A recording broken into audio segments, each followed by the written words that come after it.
For last week, we are supposed to tell of someone who we know who helped someone else.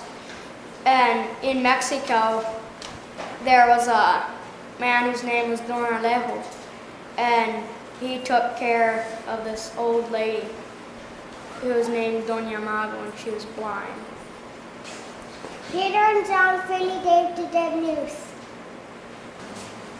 I thought we were supposed to just get an example. Anyway, I got Mother Teresa.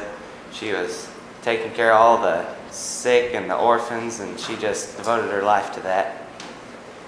My brother in Mexico, there's this man that he knows is really poor that takes care of dogs, and he helps him out and gives him dog food for his dogs and stuff.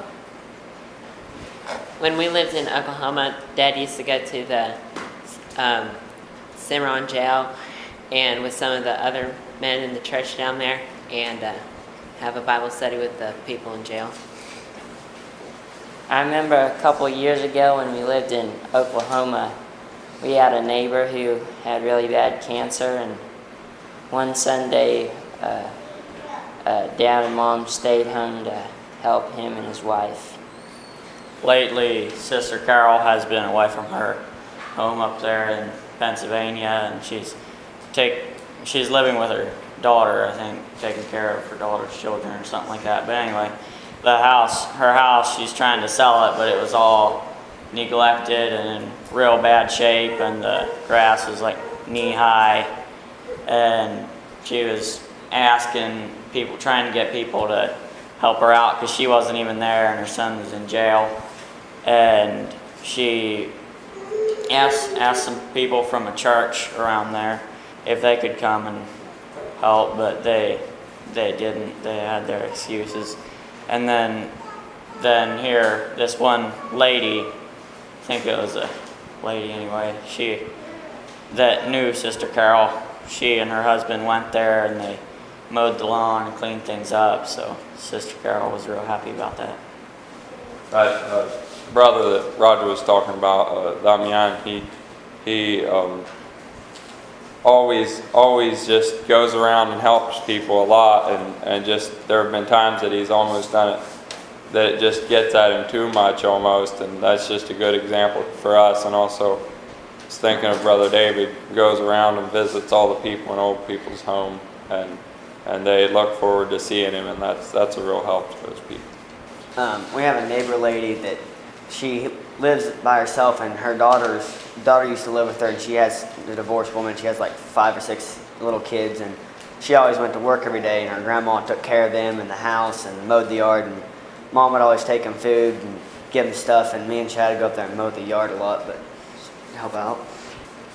There's a guy that used to work for Dad years ago when he did excavating or whatever. He went to jail. Some guy said he shot at him with a gun, but he said he didn't. But he went to jail for 6 or 8 months. It was a while, and the guy finally told the police or whatever that he didn't. He just heard a shot. He didn't know who it was, and Dad asked the guy if he had any ill feelings towards the guy. And he said no, I don't. I'll just forgive him. I was thinking about all the people that we've housed, and particularly, various individuals in the church have opened their homes to people, young men like myself, and people have opened their homes to people from all different kinds of backgrounds, and who may or may not have even continued in the faith, and just the willingness to help those people. And like I said, including myself, the brothers have given me a place to stay so many times, and I was just thinking, that's a real testimony to being willing to give up your own space for somebody else, and just to see the willingness to help other people, and especially those of the household of faith, like the Bible says. But not only that, but people that are just strangers, and to give them a place to stay and give them a chance to, and really not only a place to stay, but things to do, like work to do, and a place to be involved in living. And so I was reminiscing, and that's a real blessing. So thank you all.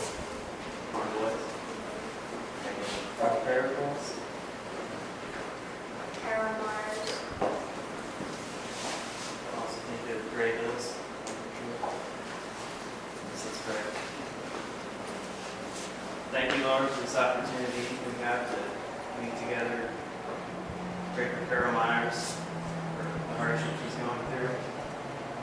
Pray that you help her and her family, and also for Wilbur and their families, so traveling, visiting. In Jesus' name. For Matthew 26.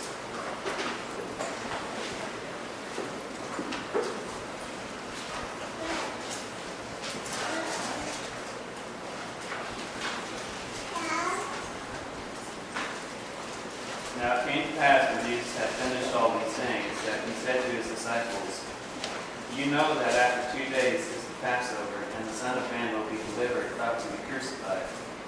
Then the chief priests and the scribes and the elders of the people assembled at the palace of the high priest, who was called Caiaphas, and plotted to take Jesus by trickery and kill him. But they said, "Not during the feast, lest there be an uproar among the people." And when Jesus was in Gethsemane, in the house of Simon the leper, a woman came to him, saying, having an alabaster flask of very costly fragrant oil, and she poured it on his head as he sat at the table. But when his disciples saw it, they were indignant, saying, Why this waste? For this fragrant oil might have been sold for much and given to the poor. But when Jesus was aware of it, he said to them, "Why do you trouble the woman? For she has done a good work for me. For you have the poor with you always, but me you do not have always. For in pouring of this fragrant oil on my body, she did it for my burial. Assuredly I say to you, wherever this gospel is preached in the whole world, what this woman has done will also be told in the memorial to her."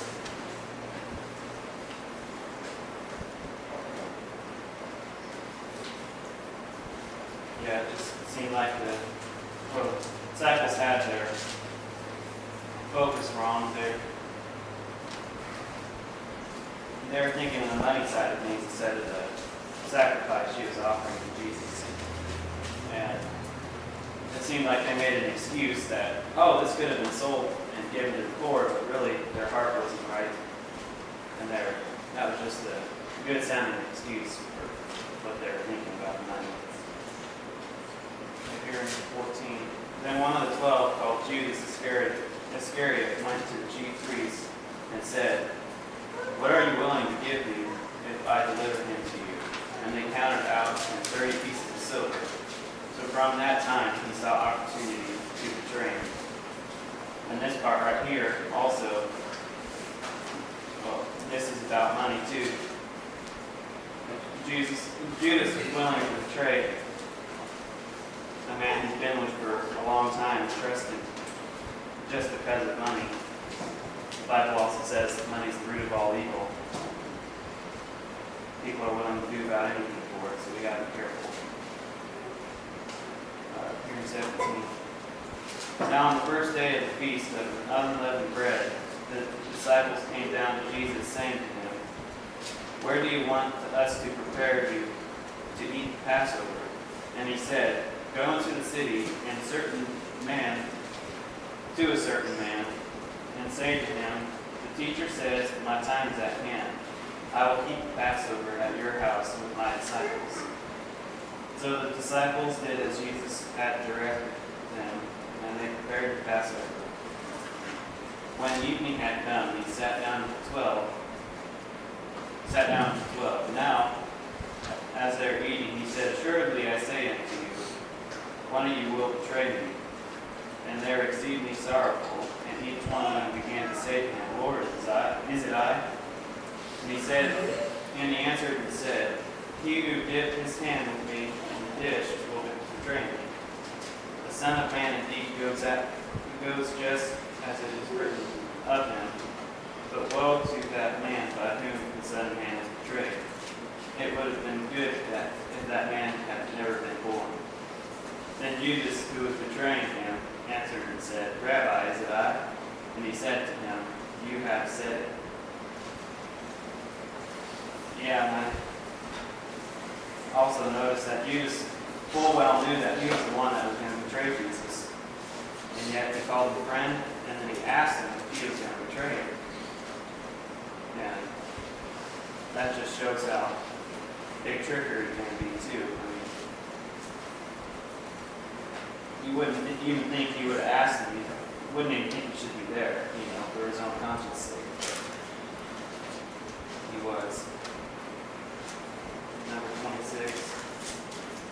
And as they were eating, Jesus took the bread, blessed and broke it, and gave it to the disciples, and said, Take, eat, this is my body. Then he took the cup and gave thanks and gave it to them, saying, Drink from it, all of you. This is my blood of the new covenant, which is shed for many for the remission of sins. But I say unto you, I will not drink of this fruit of the vine from now until that day when I drink it new with you in my Father's kingdom. And when they had summoned him, they went out to the Mount of Olives. And then after Jesus knew that it was Judas, he still had communion with him.